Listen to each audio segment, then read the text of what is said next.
Yes, the Charleston Coffee Pot game that began the Charleston Coffee Pot. Well, not the Charleston, the Coffee Pot Cup. As always, my source for this one was an article by Sebastian Salazar, I believe, on the DC United website. I'm able to track back to I believe, a Wayback score sheet using the Wayback Machine and Wikipedia, of course, everyone's favorite source. So, the Coffee Pot Cup was born in 1999 following a US Open Cup match between DC United and Charleston Battery. The two faced off in the round of 16 following Charleston's 2-1 win over Wilmington Hammerheads. Now, winning MLS Cup during this time was never going to be easy. There were titans of the game in this competition, such as United German Hungarians, Cocoa Expos, and Mid Michigan Bucks. All right, if we're being serious now, Charleston may have been a lower division side, but they were different. In the same year, Charleston actually opened its own soccer-specific stadium, MUSC Health Stadium, where they played for 20 years. This was unheard of for a lower league side. Hell, even a number of MLS sides didn't have a soccer-specific stadium at this time. This established Charleston one of the best run lower league clubs in the country. So while this was a lower division opponent for DC, they could not sleep on them. I will caveat this ahead of time by mentioning that DC was not at full strength for this game. Richie Williams, Jeff Agus, Ben Olsen, and Carlos Yamosa were away on international duty for this game. However, this side still had plenty of star talent in it, including Roy Lassiter, Jaime Moreno, and Eddie Pope. So here's how DC United lined up for this game in the US Open Cup.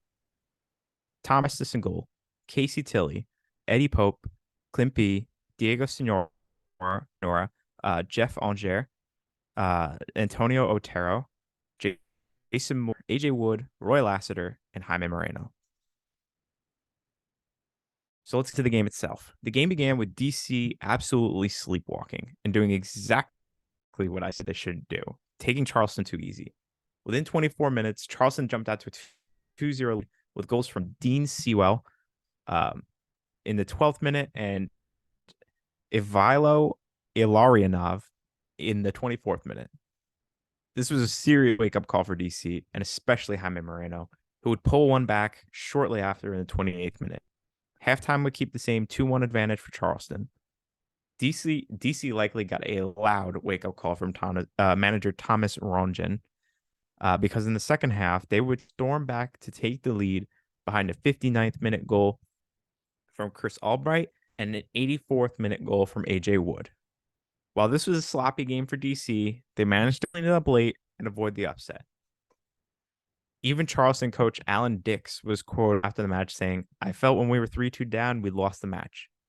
We'd done very well to go 2-0 up. Then DC showed their class and got back into the game. And when they scored the third, I thought, oh, the disappointment." However, one thing DC must have forgotten was that Ivilo Ilarianov lives and breathes never say die. And in the 87th minute, just 3 minutes after Wood's likely game winner, he ties the game for Charleston after beating Prestis in a 1-on-1. Extra time we go. Goal to goal is the rule. So first team to score wins. And in the 100th minute, Charleston ball in the midfield and play in Sewell and Ilarianov 2-on-1 with Clint P, the lone defender. Sewell gets P to commit and passes the ball to Ilarianov, who has loads of time to beat Prestis, which he does win the game for Charleston. This was a massive upset. Even though DC were missing a few starters, as we've discussed before, this was early days DC United dynasty that was dominating even the top level of MLS. So despite Charleston being a well-run league side, this loss for DC was still a big deal. So much so that when DC returned to the locker room, they took their anger out by breaking a pair of coffee pots and shower heads. Which, side note, that's not cool to do even in your own stadium, but to do it in Charleston's brand stadium is especially not cool. But nonetheless, it represented DC's frustration knowing that they have won this game. I hope you picked up on the context clues because in 2004, supporters from DC and Charleston decided to name the matchup between the two clubs the Coffee Pot Cup in honor of the coffee pots broken by the DC United side after their frustrating loss to Charleston in the Cup. The tradition states that the losing side must fill up the coffee pot for the winning side's fans to drink in celebration. Fill it up beer. Sorry, I forgot to add that note in. In total, the sides have faced each other 3 times in the U.S. Open Cup, with DC winning the 2 other games, including a matchup in the following years, 2000 MLS Cup, U.S. Open Cup, and they met in the 2008 U.S. Open Cup final. Consider there are no rumors of Charleston coming to MLS. This cup will be far and few in between. But I would imagine if they meet up again in the U.S. Open Cup, it's going to be special for both sides of supporters. This is the type of stuff that I think needs to be like, if you're going to force something to happen, like geographically, this is the stuff it needs to be. Like, they need a chance to go play that every single time. I love this story. I loved reading about it. I don't know. So, if I was remembering correctly, the it used to be stored at a pub that was like right next to the stadium. But after it was, yeah, I don't have it written down. But afterwards, when the stadium got renovated and I think COVID shut the bar down. I don't know where the coffee pot is now, but I'm assuming it's in the stadium.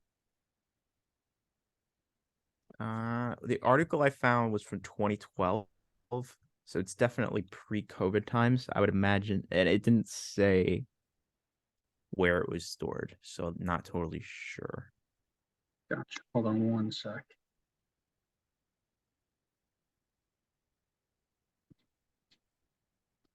Yeah. Oh, okay. I had it on a Twitter thread.